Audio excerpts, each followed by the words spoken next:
very important to be portable.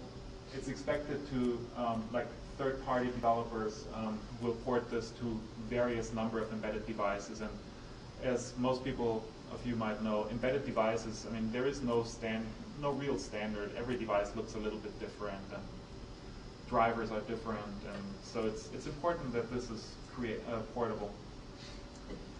One of the points which attracted me most to it was it has a very high emphasis on dynamic nature. So the framework is very dynamic. Each application is expected to handle, for example, that other parts of the application are loaded or unloaded. For example, if the resources are getting a little bit tight, the framework might actually decide to unload some of the services that were previously available, which gives interesting problems when you have dependency on this. So there is interesting coding going on.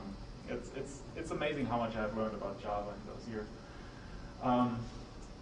Security is also very important. First of all, those modules potentially come from different sources. We want people to implement to this API. So one service provider might deploy applications that consist of services from, you can think of a service for now as like an application module from different sources. So it's important to protect them as good as possible from each other. And it's also important to kind of guarantee a certain quality of service, which is another buzzword. So scalable, well, there will be many different versions of OSGi gateways. There is very lightweight ones, which in this case means something like 2 megabytes RAM, something like 4 to 6 megabytes, 2 megabyte flash, 4 to 6 megabyte RAM, up to, say, OSGi gateways, which have 16 megabytes of flash and, say, 32 megabytes of RAM, which is pretty good for an embedded device. And we have, all the members of OSGi have very different views on where they want to go. So some people see it as strictly for homes. Another big market for this is actually now in telematics, especially in Europe. People are starting to put OSGi gateways into cars to do dynamic deployment of applications, navigation services, or other things in cars. So it's very important to be scalable. The core functions of the framework is lifecycle management. This is really the very core. So we have this OSGi framework, and all the applications come in as, I don't know how familiar you are with Java programming, but the form they are packaged is as a jar file. So applications in individual jar files can be installed, they can be started, they can be stopped, they can be uninstalled, and they can be updated. And this is really one of the core functions that the framework performs. On a more technical level, what actually happens is each application, each jar file gets its own class loader. So we create dynamically a class loader for the jar file, and then we load it, and this guarantees us a separation between the different bundles, classes normally that have been loaded through your own class loader. So each bundle can only access its own classes and the framework classes. When you have the gateway, I'm assuming there is going to be like a Java virtual machine there, right? Yes. Like, is it like standard like JRE that comes with, like, you know, for example, in like JDK 1.4, is it like very much customized one for each device, the gateway? Okay, so the standard OSGi platform is designed to run. It was designed to run on pjava, and today the most common virtual machine is CDC Foundation Profile or Personal Profile VM. But it also runs on every standard, just JRE 1.4. But the subset of classes that it's designed on is the personal. It's actually the personal Java plus the fine-grained security extensions. So it's the personal Java 1.3 specification. What's the size of your typical size of your virtual machine? Like, you know, there is different virtual machines. So I know, for example, one embedded virtual machine which comes with Wind River. It's the Insignia Geo. This one, the virtual machine itself is approximately 2 to 4 megabytes. It's a just-in-time compiler, so it needs a little bit more RAM when it executes. I also know Sun has now just released their latest virtual machine, which is an implementation of the CDC hotspot. And this VM will be somewhere around, I think, 1.75 megabytes for the VM. So typically you want that, and then you add the operating system overhead, pretty much about a megabyte or two with libraries. And then you get to a typical configuration of about 4 megabytes of RAM is like the minimum, unless you do some really funky tricks. Because you can slim down the virtual machine, you can strip out classes, but then you're not really compatible to the Java standard anymore. So if you want to go at 2 megabyte, it gets tricky there. So I recommend 4 to 8 megabytes of flash, and then somewhere between 8 and 16 megabytes of RAM, just to have a little buffer to execute. So, okay. So then, so I have answered your questions? Okay. Other than the dynamic loading and unloading of applications, as I said earlier, normally each application can only access classes within its own class loader. So this would mean we have one virtual machine, we have a number of applications running on top of this, and they cannot access each other. So in order for them to communicate with each other and do something useful, there is a registry in the framework. You can picture this as kind of a whiteboard. So each application can put instances of objects in this registry and annotate them with descriptive strings, what it is and what it does. And they can share, they can look up, you can publish and you can look up objects in this whiteboard registry. And that's the way how applications share objects between each other. Because as soon as you have the reference, you can call into it and you can invoke methods which then operate in the other class loaders.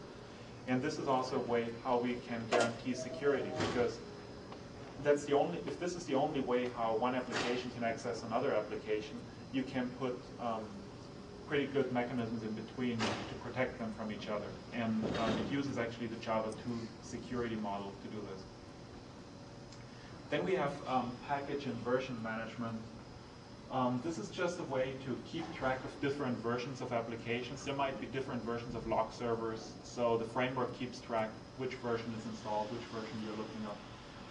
And then we have the remote management architecture. That's another feature that has been designed from the beginning, is to make those devices are expected to run more or less headless. So we didn't initially target so much the set-top box market, which has a graphical display, but it's more targeted towards the headless boxes, which you either interact locally with a web browser, that's the HTTP server for, or you assume they're completely remote managed. Typically that's something, you're somewhere in between. You have some sort of local access, but most of it is going to be remote managed. And the other paradigm is we have a very strict separation of specification and implementation of interfaces. So it uses the Java interface description a lot. So the reason for this is that one application might, for example, require a service that does database lookups, but it doesn't really care which database it uses. So it wants to have basically a defined interface for all the methods, and then you can have different implementations behind this, and the application doesn't really know which one it's calling into. It doesn't need to care. Why did we choose Java? Well, first of all, the choice was made because there was embedded systems. There is like a large variety of processors, operating systems. Every company has their own little proprietary operating system for home gateways nowadays. Some people use VxWorks now. Recently, some people have started using Linux. I've seen BSD. There's all kinds of stuff out there. Java gives a nice abstraction layer on top of this. Then also, Java was designed with security in mind. It's actually not on this slide, but also basically Java was designed as a language where applications can be loaded over the network. The whole dynamic loading of bytecode through the class loaders, these concepts were all inherent to Java at the time. Unfortunately, although it was designed that way, it hasn't always been implemented that way. Mm-hmm. Do you have any protections to cover up those missteps on the way to an implementation? Well, actually, I must say, most of the applications break when it comes to class loaders. Because I agree, most applications or most Java virtual machines were implemented and they never really tested the class loader feature. We found bugs in most of the major VMs. We found actually a lot of bugs in the IBM OTI VM, but we also found a lot of bugs in the Sun VM, which we, fortunately, when I was at the time at Sun, in-house cleaned up. But, and unfortunately, I must also admit, there's a lot of people out there who don't understand class loaders and who call themselves Java architects, and they actually implement or design APIs. It's even worse when they start designing APIs and don't know about class loaders.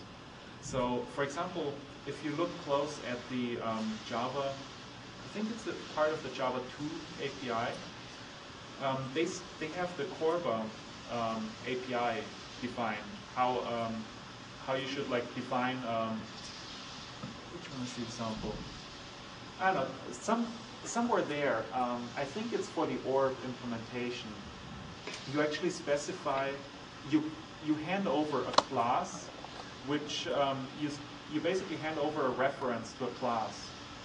And you don't know, if you use an OSGi framework under this, you can't always guarantee that the core framework that you're calling has access to your own class loader where you came from. So this unfortunately crashes.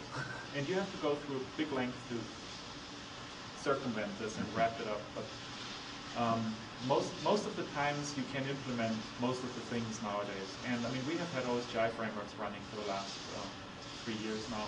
So most of the mainstream VMs are capable of doing this. Like I haven't tried recently, but I know that Cafe, for example, had problems with this. And I never really bothered fixing it. I reported them, but people don't really use it, so it kind of got forgotten there. I have a question. The framework, like now, the first slide you had shown, it seems to me, I work with Corba a lot. I'm working with J2EE. So, I mean, like now the underlying framework seems to be like more like our bundle services are like, like the Corba services you have. I mean, like conceptually, that seems to be similar, right? In a way, like, I'm assuming like, just as a crude comparison, like gateway is more like a proxy in Corba, right? I mean, like it is like agent sitting on some setup box or whatever. Then it's going to interact back and forth, right? The reason why I was asking was like, because if I suppose I develop some application using J2EE and then I deploy them like as a service, then most likely whoever the end user is going to be like, he's going to go from the browser, and then he's the one who is going to initiate the call and then like, get the data, right? Whereas in this case, it seems like, you are pushing some sort of like, object, which is going to be like a service onto the over the network, and then like, gateway is going to execute, right? So it seems to be like a lot of event management involved. Because like, the gateway is listening on a particular port, and then like, from client side, like some application, some modification made or whatever, that's going to come over and then you're executing there, right? Okay. Let me see if I understand the question.